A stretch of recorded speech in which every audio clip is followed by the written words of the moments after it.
এই করো প্লিজ। আমি প্রেগন্যান্ট। এই কথা কি ভুলে গেছো? তুই তো করছি জান। আসলে কি হয়েছে বলো তো? একটু তাড়া আছে আমার, তাই আর কি। এত তাড়া কিসের? সারাদিন তো অফিসেই পড়ে থাকো, রাতের দিকে বাড়িতে আসো, তাও আবার তাড়া? কি আর করব বলো, আমি যে চাকরিটা করি সেখানে আমাকে সব সময় কাজ রেডি রাখতে হয়। আমি যদি কাজ রেডি না রাখি তবে তো সমস্যা, শোনা। কি সমস্যা? আমি দেখেছি তুমি না আজকাল কেমন যেন বদলে গেছো। এখন আর আমাকে একটুও সময় দিতে চাও না তুমি। আমি তোমাকে সময় দিতে চাই না, এত বড় মিথ্যে কথা কি করে বলো? আমি মোটেও মিথ্যা বলছি না। তুমি নিজেই একটু ভেবে দেখো, আমার থেকে ভালো তুমি নিজে বলতে পারবে। নিধি কথাটা বলতেই নীরব নিশ্চুপ হয়ে গেল। নিধি আজ প্রেগনেন্ট হয়েছে প্রায় 6 মাস হলো। এই 6 মাসের মধ্যে নিধি নীরবের কোনো ইচ্ছা পূরণ করতে পারেনি। নীরব নিজের স্ত্রী নিধিকে পাগলের মতো ভালোবাসে, এতটা ভালোবাসে যে নিধির জন্য নীরব এক কথায় পাগল। এমন ভালোবাসার পরেও যখন দিনের পর দিন নীরবকে মহাশূন্যতায় দিন কাটাতে হয়, তখন নীরব আর কী করবে? তার উপর অফিসের কাজের প্রেশার, সব মিলিয়ে নীরবের সাথে একটুও সময় হয় না নিধিকে দেওয়ার মতো। নিধি নীরবের এই বিষয়টা নিয়ে ভীষণ চিন্তায় আছে। নিধি ভাবছে নীরব হয়তো নিধির অগোচরে অন্য কারোর সাথে হয়তো বা কোনো সম্পর্ক স্থাপন করেছে। তা না হলে নিধির এই সময়ে নীরব আগের থেকে বেশি যত্ন নিধির করত।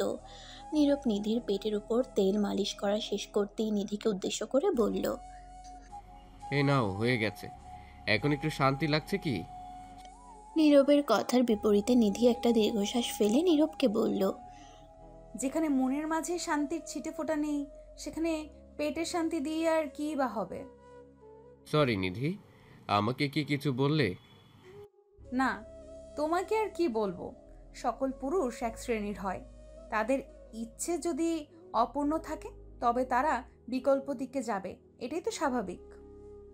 নিধির ভারী কণ্ঠে বলা কথাগুলোর মানে খানিক নীরবের কাছে পরিষ্কার হচ্ছে। নীরবও বুঝতে পারছে যে নিধি তাকে নিয়ে সন্দেহ করছে, কিন্তু কেন? নীরব তো নিধিকে কোনোভাবে ঠকাচ্ছে না, এমনকি কখনো নিধিকে ঠকানোর কথাও নীরব মাথায় আনেনি। তবে আজ কেন নিধি নীরবের উপর এমন অভিযোগ করছে? নীরব নিধির চোখের দিকে তাকিয়ে আছে অবাক দৃষ্টিতে। নীরব খানিক সময় নিধির দিকে তাকিয়ে থাকার পর নিধি নীরবের সামনে দিয়ে উঠে চলে গেল। নিধি চলে যেতেই নীরবও নিজের জায়গা থেকে উঠে চলে যায় নিজের স্টাডি রুমে। নীরব স্টাডি রুমে গিয়ে নিজের কাজ করতে শুরু করলো। নীরব নিজের কাজ শুরু করার প্রায় ঘন্টা খানেক সময় কেটে যায়। নীরব নিজের কাজ শেষ করে নিজের বেডরুমে ফিরে আসতেই নীরব দেখতে পেল নিধি এখনো বসে আছে। নিধিকে বসে থাকতে দেখে নীরব নিধির পাশে গিয়ে বসলো। নীরব নিধির পাশে গিয়ে বসতেই নিধি নীরবের পাশ থেকে উঠে যেতে নিল। নীরব নিধির হাত ধরে নিধিকে আটকে নিয়ে নিধিকে উদ্দেশ্য করে বলল, কি হয়েছে নিধি? আজ এমন ব্যবহার করছো কেন আমার সাথে? আমি কি করেছি তোমায়? কিছু না নীরব, আমি এমনিতেই এমনটা করছি। এমনিতে মানে? নিধি, তোমার এমন আচরণ আমাকে কষ্ট দেয়, একটু বোঝার চেষ্টা করো প্লিজ। নীরব নিজের কথাটা বলতেই নিধি নীরবের হাত থেকে নিজের হাতটা ছাড়িয়ে নিল। নীরব এবারও অবাক হয়ে গেল নিধির এমন কাজে। নিধি কখনো নীরবের সাথে এমন আচরণ করেনি, আজ প্রথম নিধি নীরবের সাথে এমন আচরণ করছে। নীরব এবার খানিক সিরিয়াস হয়ে গেল। নীরব যদি এখনো নিশ্চুপ থাকে তবে নিধির থেকে সে কিছুই জানতে পাবে না, আর যেখানে নিধির থেকে সে কিছু জানতে পারবে না আর এমন করেই অপমানিত হতে হবে, সেখানে প্রশ্ন করাটাই উত্তম। তাছাড়া প্রিয় কাছের মানুষটার এড়িয়ে চলাটা বুকের বাম পাশে এসে আঘাত করে, আর এই আঘাত সহ্য করার মতো ক্ষমতা কারোর নেই। নীরব নিধিকে উদ্দেশ্য করে ভীষণ শক্ত গলায় জিজ্ঞেস করলো, নিধি, আমার কথাটা একটু শোনো। তুমি আমার সাথে এমন করছো কেন? কি সমস্যা বলো আমায়। আমার কোনো সমস্যা নেই নীরব, আমি ঠিক আছি। তুমি প্লিজ অযথা আমাকে নিয়ে বেশি চিন্তা করো না। নিধি, শাক দিয়ে মাছ ঢাকার চেষ্টাটুকুও না আমার সামনে করো না প্লিজ। আমি তোমাকে ভালো করেই জানি, সেই সাথে তোমার কথাবার্তার মানে কি সেটা আমি খুব ভালো করে জানি। জানোই যখন তখন বারবার কেন আমাকে জিজ্ঞেস করছো কেন? তোমাকে কেন জিজ্ঞেস করছি সেটা তুমি জানো না? দেখো নিধি, তোমার শরীর এখন ঠিক নেই। এই সময় তুমি যদি ঝগড়া করো তবে তো তোমার শরীর খারাপ হবে। জানোই যখন তখন বারবার করে আমাকে জিজ্ঞেস করছো কেন? হোক, আমার শরীর আমি বুঝবো। তাছাড়া তুমি নিজেই তো আমার সাথে জোর করে ঝগড়া করতে চাইছো। আমি তো তোমাকে কিছু বলছি না, তবে তুমি কেন এমন জিজ্ঞেস করছো আমায়? সরি। আচ্ছা শোনো একটা কথা, নিধি নিজেদের সামান্যতম ভুল বোঝাবুঝির কারণে অনেক ভালো সম্পর্কের মাঝে ফাটল ধরে, আর সেই ফাটলে সম্পর্কটা শেষ হয়ে যায়। নীরব আর একটা কথাও বলল না। নিধির সাথে কথা বলে নীরব চেয়েছে যদি নিধি নীরবের উপর কোনো কারণে রেগে থাকে তবে নীরবের সাথে আলোচনা করে সেটা ঠিক করতে।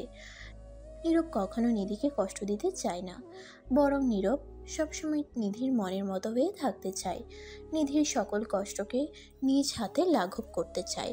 কিন্তু নিধি যার জন্য নীরব করে চুরি, সেই যখন নীরবের দিকে আঙ্গুল তুলে তখন নিজেকে বড্ড অসহায় মনে হয়। জি, নিজের কাছেই বড্ড অসহায় লাগে তখন। নীরব নিজের মাথা বালিশের উপর রেখে কান্না করতে লাগলো। নীরব আজ অনেক বছর পর কান্না করছে। পুরুষ তো সাধারণ কিছুতে কান্না করে না, তবে পুরুষ যখন কান্না করে তখন ভীষণ ভয়ানক কিছু হয়। নারীর চোখের জলে যদিও ছলনা থাকে, তবে পুরুষের চোখের জলে বিন্দুমাত্র ছলনা থাকে না। নীরব কান্না করছে নিজের বুকে পাথর জমা কষ্ট নিয়ে। নিধি কিছুক্ষণ ব্যালকনিতে দাঁড়িয়ে থাকার পর নিজের ঘরে ফিরে আসলো। নিধি ঘরে ফিরে এসে কান্নার শব্দ শুনতে পেল। নিধির কানে কান্নার শব্দ পৌঁছাতেই নিধির বুকের বাম পাশটা কেমন যেন অদ্ভুত আচরণ করে উঠল। নিধি খানিক বিচলিত হয়ে গিয়ে নীরবের দিকে দৌড়ে এগিয়ে আসলো। নিধি নীরবের দিকে দৌড়ে এগিয়ে আসতেই দেখতে পেল নীরবের চোখ বেয়ে নোনা জল গড়িয়ে পড়ছে। নীরবকে কান্না করতে দেখে নিধি নীরবকে উদ্দেশ্য করে কৌতূহলী কণ্ঠে বলল, নীরব, কি হয়েছে? কান্না করছো কেন? চুপ করো, আমার সাথে আর কখনো কথা বলবে না তুমি। আমি কান্না করি বা যা ইচ্ছে হয় তাই করি, তাতে তোমার কিছু না। আমাকে একদম বিরক্ত করবে না। তোমাকে বিরক্ত করছি না আমি। আমি জানতে চাইছি শুধুমাত্র এই যে কেন কান্না করছো। তুমি আমাকে এড়িয়ে চলছো, এক কথায় আমাকে অবহেলা করে যাচ্ছ। প্রিয়জনের অবহেলা কতটা কষ্ট দেয় সেটা কি জানো তুমি? হুম, জানি। আমি কি করব বলো? আমি তো ভেবেছি তুমি হয়তো আমাকে সময় দাও না, কারণ অন্য কাউকে পেয়ে গেছো, এই কারণে। নিধির কথাটা শুনে নীরব পুরো হয়ে গেছে।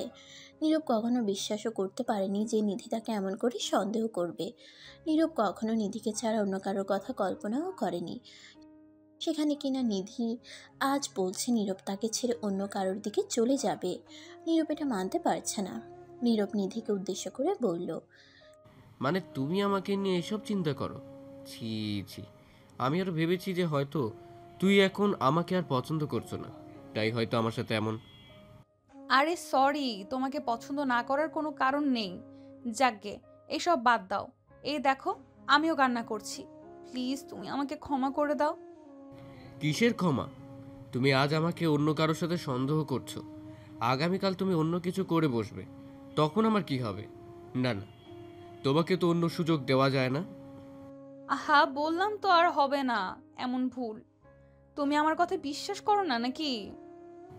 তোমাকে এত বিশ্বাস করার পরেও আজ তুমি আমাকে সন্দেহ করছো, তাই তোমাকে আর বিশ্বাস করা যাবে না সোনা। তাই না? আমাকে সময় দিবে না কিছু না, আর আমি যদি সন্দেহ করি তখন সব দোষ আমার, তাই না? ঠিক আছে, দাও, যত ইচ্ছে দোষ দাও আমায়, কিন্তু আমি আমার কথা বলেই যাব। আমি তোমাকে ভালোবাসি তো, এই জন্য তোমাকে নিয়ে এত চিন্তা করি। আজ থেকে আর করব না, চলবে? নিধি এক নিঃশ্বাসে কথাগুলো গড়গড় করে বলতে লাগলো। নীরব নিধির মুখ থেকে এমন সব কথা শোনার পর পুরো হয়ে যায়। আর নিধিকে থামাতে নীরব নিজের ঠোঁটজোড়া নিধির দিকে এগিয়ে দিল। নীরব নিজের ঠোঁটজোড়া দিয়ে নিধির ঠোঁটজোড়া এক করে নিতেই নিধি থমকে গেল। নীরব নিধিকে কি করে থামাতে হয় সেটা নীরব বেশ ভালো করেই জানে। নীরব নিধিকে থামিয়ে দিয়ে বেশ কিছু সময় ধরে নীরব নিধিকে চুমু খেলো। অতঃপর নীরব আলতো করে নিধিকে ছেড়ে দিল। নীরব নিধিকে ছেড়ে দিতেই নিধি হাঁপাতে লাগলো। নিধিকে নীরব এমন করে হাঁপাতে দেখে নিধিকে উদ্দেশ্য করে মৃদু কণ্ঠে বলল, কি হয়েছে? কথা না বলতে পেরে এমন করে কেউ হাঁপায় নাকি? কথা না বলার জন্য আমি এমনটা করছি না, তোমার কাজকর্মের জন্য আমি এমন করে হাঁপাচ্ছি। ওমা, তাই নাকি? আমি কি এমন করলাম যে তোমাকে হাঁপাতে হচ্ছে? যাও বজ্জাত, সবসময় ফাজলামি করা ছাড়া থাকতেই পারো না, তাই না? না গো, পারি না। আমি ফাজলামি করতে পছন্দ করি। আর শোনো, তোমার সাথে আরো বেশি ফাজলামি করব আমি। সরি, এখন বেশি কিছু করতে পারবে না, কারণ এখন আমার সমস্যা আছে। সো নো ভয়। তাই নাকি? এখন চাইলে কিন্তু অনেক কিছু করা যায়। এখন কি করা যায়? এই সময় তো আর কারোর মতো কিছুই না। আছে তো জান, এই দেখো আমি কি করি। নীরব নিজের কথাটা শেষ করতেই নিধির পেটে আলতো করে হাত বুলিয়ে দিতে লাগলো। নীরবের এমন হাত বোলানিতে নিধির ভীষণ রকম আরাম লাগছে। নিধি নিজের চোখজোড়া বন্ধ করে পরম আবেশে নীরবের স্পর্শ অনুভব করছে। এতটা শান্তি এর আগে কখনো নিধি পায়নি। মিনিটের মধ্যেই নিধির মুড সুইং চেঞ্জ হয়ে গেল। নীরব নিধির পরিবর্তন দেখে মুচকি হাসি দিয়ে নিধিকে জিজ্ঞেস করলো, কি গো, কেমন লাগছে এখন? সব ঠিক তো? আপাতত তো সব ঠিক আছে, তবে মনে হচ্ছে না শেষ অবধি সব ঠিক থাকবে। প্লিজ তুমি এমন করিও না। কেন? আমি এমন করলে কি তোমার কষ্ট হচ্ছে? না, তা তো হচ্ছে না, তবু কেমন যেন লাগছে, আমার ভয় হচ্ছে যদি কিছু হয়ে যায়। কিছুই হবে না জান আমার। তুমি শুধুমাত্র একটু শান্ত থাকো আর দেখতে থাকো আমি কি কি করি। এই নীরব, যদি কোনো সমস্যা হয় তখন? দেখো, আমার কিন্তু অনেক ভয় করছে। ভয়ের কোনো কারণ নেই জান আমার, আমি আছি তো নাকি। উফ, তুমি আছো দেখেই তো ভয় হচ্ছে। হ্যাঁ ফাজিল বউ আমার, তুমি যদি এখন এমন কাহিনী করতে থাকো তবে কিন্তু সত্যি অন্য কিছু হতে পারে, আর তখন আমাকে বলেও কোনো লাভ হবে না। এটা কেমন কথা? তুমি নিজেই তো। চুপ। ধীরে ধীরে একটু ফাজলামি করলে কিচ্ছু হবে না। তাছাড়া তুমি যদি একটু চুপ থাকো তবেই হবে। আর আমি কখনো এমন কিছুই করব না যার কারণে তোমার কোনো ক্ষতি হতে পারে। নীরব নিজের কথার ধারা নিধিকে কনভিন্স করে ফেলল। নিধির নীরবের উপর সম্পূর্ণ বিশ্বাস আছে। নীরব কখনো নিধিকে কষ্ট দেওয়ার মতো কিছুই করবে না। নীরবের উপর সম্পূর্ণরূপে আস্থা আছে নিধির। নিধির এই আস্থা নীরবের প্রতি একদিনের নয়, অনেক বছরের। নীরব নিধিকে চুমু খেয়ে অতঃপর নিধিকে নিজের বুকে টেনে নিয়ে শান্তির ঘুম দিল। ভালোবাসা সত্যিই সুন্দর। স্ত্রীকে সবসময় দিতে হবে। হাতে কাজ আছে তাই সময় দেওয়া যায় না, এটা নিছক বাহানা। সত্যি বলতে যদি ইচ্ছা থাকে তবে সব কিছুই সম্ভব। নীরব আর নিধির জন্য সবাই দোয়া করবেন, তারা যেন সবসময় এমন করেই ভালোবাসায় থাকতে পারে। বন্ধুরা, ভিডিওটি কেমন লাগলো তা অবশ্যই আমাকে কমেন্ট করে জানাতে ভুলবেন না। পেজ থেকে দেখে থাকলে অবশ্যই পেজটিকে ফলো করে দিবেন, আর চ্যানেল থেকে দেখে থাকলে অবশ্যই চ্যানেলটিকে সাবস্ক্রাইব করে পাশে থাকা বেল আইকনটা বাজিয়ে দিবেন। আর নিত্য নতুন এমন সুন্দর সুন্দর ভালোবাসার গল্প পেতে voice of Priyanka Facebook page এবং প্রিয়াঙ্কাস ক্রিয়েশন ইউটিউব চ্যানেলের পাশেই থাকবেন। ধন্যবাদ সবাইকে। দেখা হচ্ছে আগামীকাল নতুন কোনো গল্প নিয়ে। ততক্ষণ পর্যন্ত সবাই ভালো থাকবেন, সুস্থ থাকবেন, আর আমাকে সবাই অনেক বেশি দোয়া এবং ভালোবাসা দিবেন। আল্লাহ হাফেজ।